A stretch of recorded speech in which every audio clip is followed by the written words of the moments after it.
kami bukan kemudian menentang pembelajaran tatap muka ya, tapi tadi ketika sekarang Omikron lagi muncul, kasusnya pun meningkat terus. Yang kedua adalah tadi habis liburan Natal dan Tahun Baru, kan mestinya ada jeda menunggu 14 hari terkait kenaikan.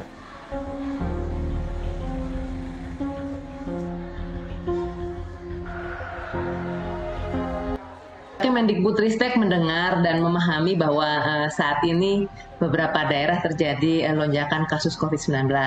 Dengan berbagai pertimbangan diputuskan mulai hari ini daerah-daerah dengan PPKM level 2 disetujui untuk diberikan diskresi untuk dapat menyesuaikan PTM terbatas dari kapasitas 100% menjadi 50%.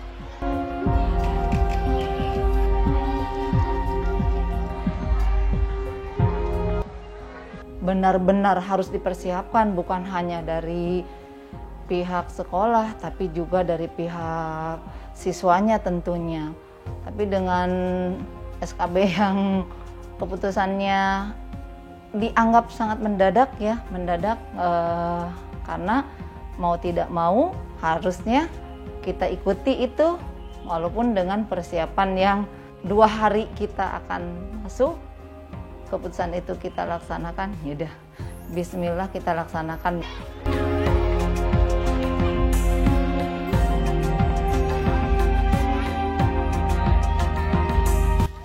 Ya gimana ya, kita juga mau nggak mau kita harus ikutin gitu.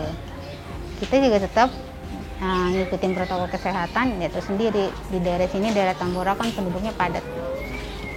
Ya kekhawatiran nih pasti ada.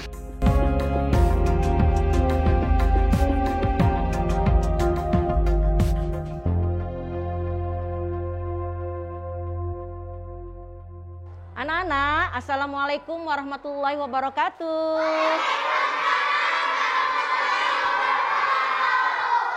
Senang tidak anak-anak hari ini? Senang. Ibu guru juga sangat senang sekali ya, karena sudah hampir 2 tahun ya kita tidak bertatap muka ya. Jadi baru kali ini ibu guru baru bisa bertatap muka dengan anak-anak ibu yang ganteng-ganteng ya, yang cantik-cantik. Semangat tidak hari ini anak-anak? Semangat. Iya, coba kalau semangat. Sebenarnya kalau soal learning loss ya tentu saja pemerintah nih yang punya. Kan pemerintah punya 8 standar sebenarnya pendidikan. Nah 8 standar nasional pendidikan itu sebenarnya mulai dari ya termasuk tadi standar isi itu sebagaimana kurikulumnya. Lalu kemudian standar penilaian, kemudian standar pendidik, tenaga kependidikan dan tenaga pendidiknya. Lalu sarana prasarananya bagaimana? Memang untuk mencapai tadi ya kualitas pendidikan itu kan sangat bergantung sama 8 standar ini. Nah, ketika belajar dari rumah, apakah sarana prasarananya ada? Apakah gurunya antara guru dan murid interaksinya terjadi dengan baik? Nah, lalu bagaimana pencapaian kurikulum? Apakah selama pandemi ini pencapaian kurikulumnya menjadi sulit gitu? Jadi harusnya dulu anak-anak itu menguasai pada level yang mana? Bagaimana dengan kondisi sekarang? Nah, terjadilah kemudian learning loss itu. Jadi pembelajaran yang mungkin secara kualitas gampangnya gitu orang awam pembelajaran secara kualitas tuh nurun gitulah ya. Apa slogan Bhinneka Tunggal Ika kan? Nah, sebentar, terputus. Kayaknya terputus. Oke, semoga masuk lagi ya. Sinyalnya tadi terputus. Oke, lanjut. Arkan dengar kan suara pasar? Bhinneka itu beragam. Nggak bisa selamanya nih pembelajaran jarak jauh. Jadi harus dimulai dengan pembelajaran tatap muka karena pemerintah khawatir dengan turunnya kualitas atau learning loss itu terjadi. Berarti sebelumnya berapa angkanya? Sekarang berapa? Jadi sebelum pandemi sama sesudah pandemi berapa nih dari hasil ANBK-nya? Bagaimana kami ngobrol sama orang tua, sama murid, sama guru. Selama pandemi ini gimana mereka? Ya rata-rata memang merasa turun. Jadi kualitas pembelajarannya turun, kemampuan menyerapnya turun.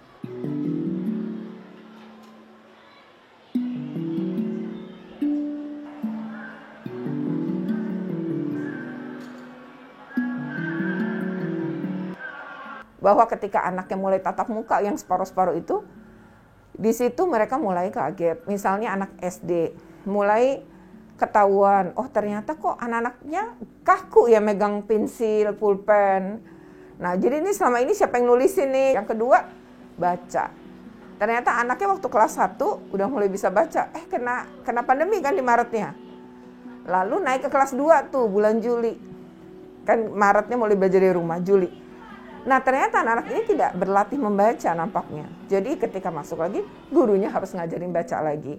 Jadi memang terjadi penurunan ya secara kualitas.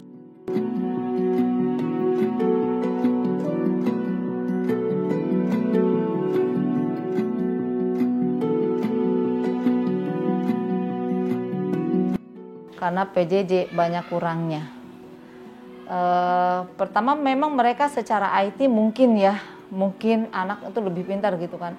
Tapi ternyata IT itu juga, penggunaan handphone juga tidak hanya untuk pembelajaran.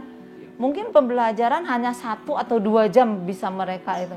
Tapi mereka larinya nanti ke game, ke YouTube yang kita tidak tahu gitu kan.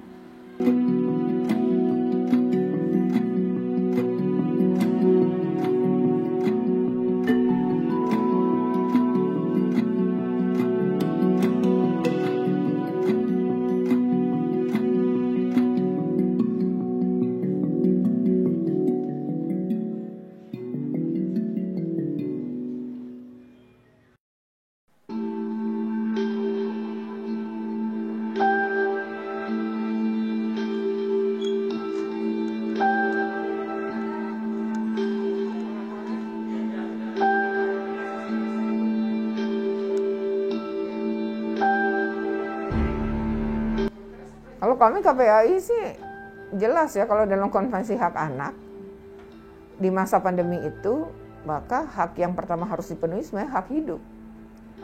Jadi hak hidup tuh nomor 1 kalau diurut. Yang kedua hak sehat.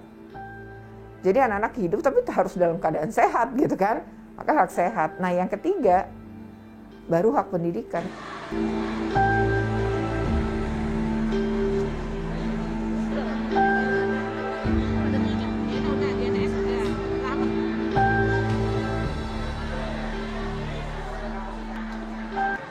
Bukan nggak boleh tatap muka, tapi bersabar menunggu gitu. Setidaknya yang masuk mungkin kelas-kelas atas dulu, jangan kelas bawah seperti SD yang jelas mereka vaksinnya belum lengkap gitu. Jadi kami mendorong lengkap vaksinasi dan harus 70% minimal di sekolah itu. Karena kekebalan kelompok mulai ada nih kalau sudah 70% warga sekolah itu divaksinasi gitu ya.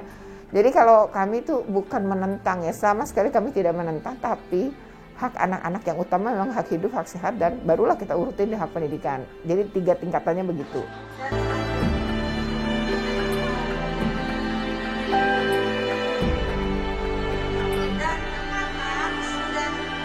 Jadi sebenarnya bukan cuma kita sih yang mengalami gitu ya, tapi bahwa skill itu kan sebenarnya kalau kita punya kurikulum tadi ya, kurikulum darurat, Indonesia tuh nggak punya, karena di Undang-Undang Sidiknas kita tuh nggak ngatur itu, Undang-Undang Sidiknas kita, Undang-Undang Sistem Pendidikan Nasional kita ya, Undang-Undang Nomor 2 tahun 2003, karena harusnya ketika ada bencana alam, itu sebenarnya situasi darurat kan, kita bencana non alam nih sekarang, yang kita nggak pernah bayangkan, akhirnya kita jadi nggak siap kan.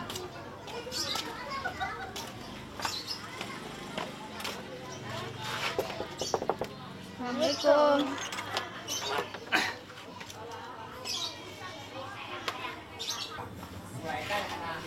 Gimana mulai sekolah lagi? Senang. Sebenarnya sih kurang efektif ya, karena kan terus terang aja dibandingin dengan tatap muka ya jauh lah ininya gitu kan. Sama aja kita itu kurang gitu, menurut saya sih kurang gitu pelajaran yang masuk ke anak. Tadi Ibu gimana antar anaknya pertama lagi masuk sekolah? Ya gimana ya, anaknya tadi sih seneng-seneng aja dia mulai sekolah lagi gitu. Kita sebenarnya sih ketinggalan ya, mungkin kurang lebih setahun kita tuh anak kita itu belajar pelajarannya gitu kan. Jadi kurang efektif lah menurut Ibu sih gitu. Oh jadi gitu ya. Udah sekarang gini aja, karena udah ketinggalan pelajaran. Nah sekarang dikejar lah. Terus kamu juga jangan sering main game. Iya. Supaya pinter. Nah, Iya. Sekarang Bapak mau lihat ada PR nggak coba? Memang sih kalau kemarin PJJ kadang-kadang ya memang jujur anak masih tidur. Orang tua yang absenin lewat handphone. Kadang-kadang telat dia nginiinnya karena kan dibatasin sama gurunya gitu kan. Ya misalkan seperti guru hanya ngasih link ke kita setiap mata pelajarannya gitu kan. Nanti kita iniin, kita kerjain, lihat di ini. Cuman kan untuk ke anaknya itu kurang. Sosialisasinya, penangkapannya kurang. Mungkin yang dibilang mungkin itu sih yang pintar nanti orang tuanya, bukan anaknya.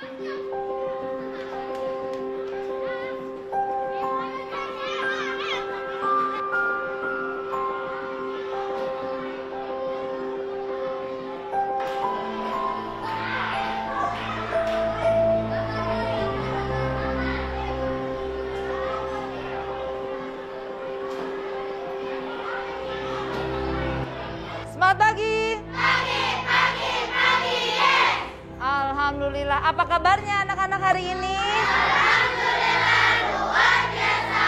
Allahu Akbar. Ketika kita pertama kali melaksanakan PTM, kita mengucapkan salam dengan anak-anak, mengucapkan semangat pagi. Seperti anak-anak tuh seperti baru bangun dari tidurnya gitu kan, karena memang mereka sudah terbiasa dengan PJJ di rumah itu.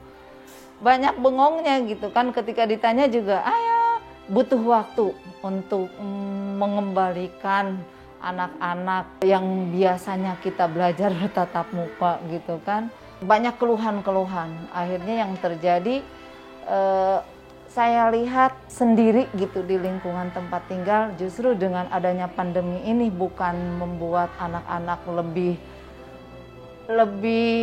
mereka betah di rumah ya, tetapi justru karena tidak ada kewajiban untuk berangkat ke sekolah gitu, malah mereka menjadikan kalau kurang controlling dari orang tua gitu ya, jadi mereka dengan bangun seenaknya, main berkeliaran tanpa ada pengawasan gitu, jadi membuat miris juga sih sebetulnya.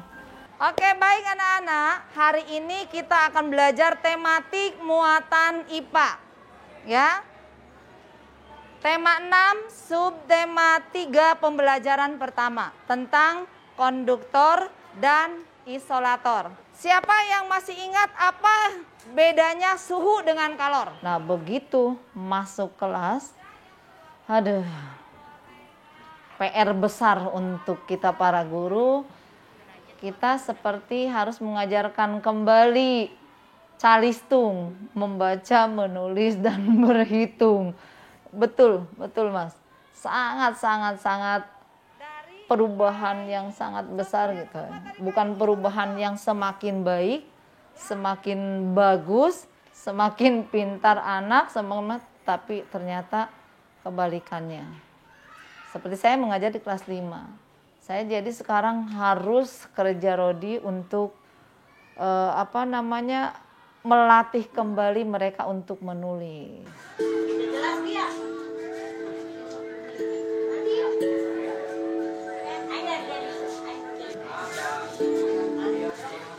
Ya, kalau terhambat ya dibilang terhambat ya terhambat. Ya cuman lambat gitu, jadi penerapannya ke anaknya kurang. Ya terkendala lah, kurang. Jadi kayak merasa keganggu gitu. Karena kan tinggalnya kan lihat ayo seperti ini. Rame-rame gitu kan. Susah ya nerapin PJJ di rumah itu. Apalagi saya keadaan rumahnya begini, tinggal bareng-bareng, tidur bareng-bareng. Kadang tidur aja gitu kan. Kalau ada keponakan malam dia tidur di sini gitu kan. Ada 2 atau 3 orang tinggal di sini itu, maksudnya keponakan yang tidur di sini itu. Pelajaran yang diiniin lewat PJJ juga kadang-kadang kita juga nggak paham gitu. untuk penyampaiannya lagi nanti ke anak gitu, caranya gimana. Jadi mungkin cara pelajaran yang masuk ke anaknya gitulah, karena kan orang tua tuh hanya sebatas orang tua ya. Kalau guru kan lebih paham cara penyampaiannya gitu loh ke anak. Kadang-kadang kan orang tua suka nggak sabar gitu kan. Bagi orang tua yang sabar, yang bisa nginin ya mungkin. Tapi kan kadang-kadang anak juga kalau sama orang tua diajarinnya kurang gitu loh.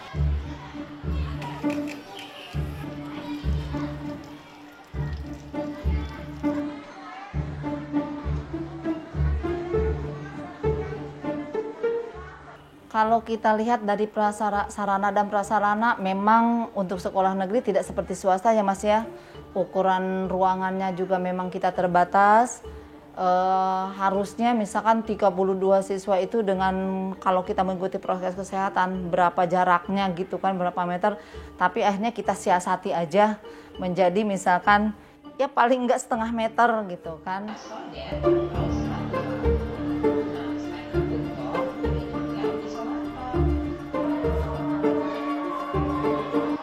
Sebetulnya memang tidak realistis ya, karena apalagi kita di sekolah dasar, yang namanya sekolah dasar itu Mas, gurunya itu tidak seperti di kelas yang tinggi di SMP atau SMA, SMK ya. Mereka ada guru bidang studi, semua banyak guru bidang studi gitu kan. Tapi kalau di sekolah dasar itu guru SD itu hampir mencakup semua pelajaran dia ajarkan gitu kan. Jadi satu kelas satu guru dari mulai jam pertama sampai jam terakhir. Oke, udah 4 terakhir, titik kasih titik. Oke. Hak tumbuh kembang. Jumlah siswa itu 32 siswa. Tapi setelah PTM semua murid 100%, kita 32 masuk Mas. Ya, kita ikuti aturan, bismillah.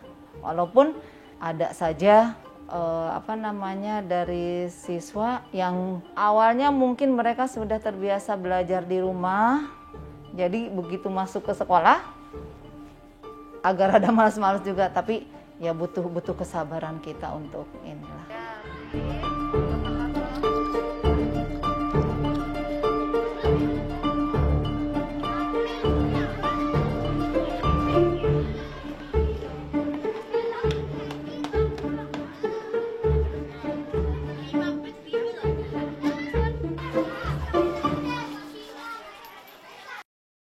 Dengan sekarang tatap muka bertemu dengan Bu Guru dan teman-teman. Nah, apa coba perbedaannya? Ayo, siapa nih? Oh iya nih, Arya. Coba Arya. Arya bisa merasakan tidak? Lebih senang belajar di rumah dengan Bunda atau dengan Ibu Guru di sekolah? Dengan teman-teman bersama-sama belajarnya? Senang. Senangnya tuh kenapa? Masuk sekolah ketemu teman-teman. Emang kalau di rumah nggak ketemu teman-teman? Enggak, itu mah teman-teman di rumah. Kalau kemarin belajar di rumah senang nggak? Enggak. Kenapa nggak senangnya? Enggak enak lah, mendingan di sekolahan aja.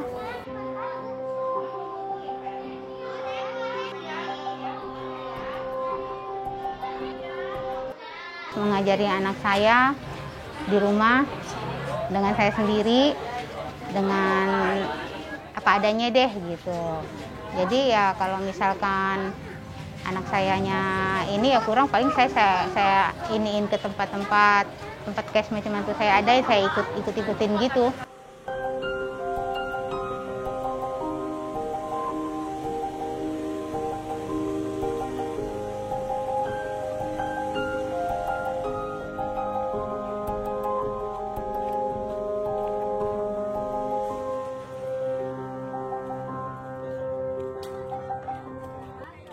Ya kadang-kadang juga saya punya mantu, misalkan dia suka ngadain untuk anak-anak yang kekurangan juga. Nah, saya juga kadang-kadang dengan biar tambahan anak saya untuk belajar, anak saya suruh ikutin di tempat sana itu, tempat dimana mantu saya itu suka mengadakan kayak kegiatan-kegiatan untuk anak-anak belajar gitu. Alpardan. Oke, sini sayang. Alpardan, ini yang catatan Ibu kasih tugas kemarin ya, Alpardan ya. Nah, ini ditulis sendiri apa ditulis sama Alpardan? Jadi kita kan ketahuan setelah PTM ini kita ketahuan kan anak yang responnya cepat dengan anak yang responnya lambat. Artinya kita mengatasi anak yang responnya lambat gitu kan. Dimulai dari kita baca dulu kan, memang di awal ditekankan untuk kita lihat tulisannya, terus membaca, terus berhitung. Ya, jadi nanti kita bisa menilai dan nanti kita akan pisahkan. Sipa, hari ini kita akan lanjut kembali belajar membacanya ya. Jabatan Ya. dan kekuasaan dan adalah amanah. Kita adakan tambahan jam di sekolah, paling tidak 30 menit gitu kan. 30 menit ada tambahan belajar khusus untuk mereka. Misalkan mereka kekurangannya di membaca. Maka kita latih. Kita latih membaca. Kalau misalkan di tulisan kita ada buku khusus untuk untuk tugas mereka menulis. Natrium sulfida, dia merupakan senyawa apa? Pasca biner ionik atau biner kovalen? Biner ionik. Oke, yang kedua Pasca. Itu disulfur tetroksida. Tapi yang kemudian kita cukup kaget adalah anak SMK ini. Jadi SMK tuh dari akhir tahun tuh udah banyak yang minta praktek berbicara kemampuan anak-anak SMK kan dari praktiknya. Skill kalau mereka. Nah, udah lama nih nggak bisa praktik. Lantaran nggak mungkin benda-benda mahal di ruang praktikum tuh bisa dimiliki pribadi-pribadi kan. Nah, akhirnya mereka menjadi kesulitan untuk mengembangkan skill.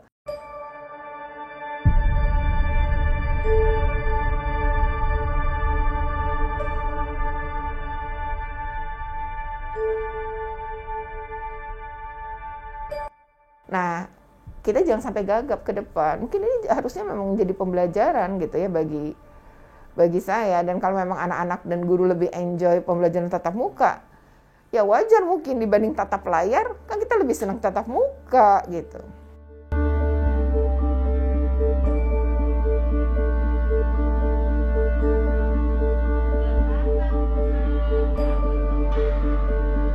Dan ketika SKB 4 menteri ini dilaksanakan, ternyata kalau saya yang berada di lapangan, antara PJJ dengan tatap muka, lebih baik tatap muka yang dilaksanakan. Karena PJJ banyak kurangnya.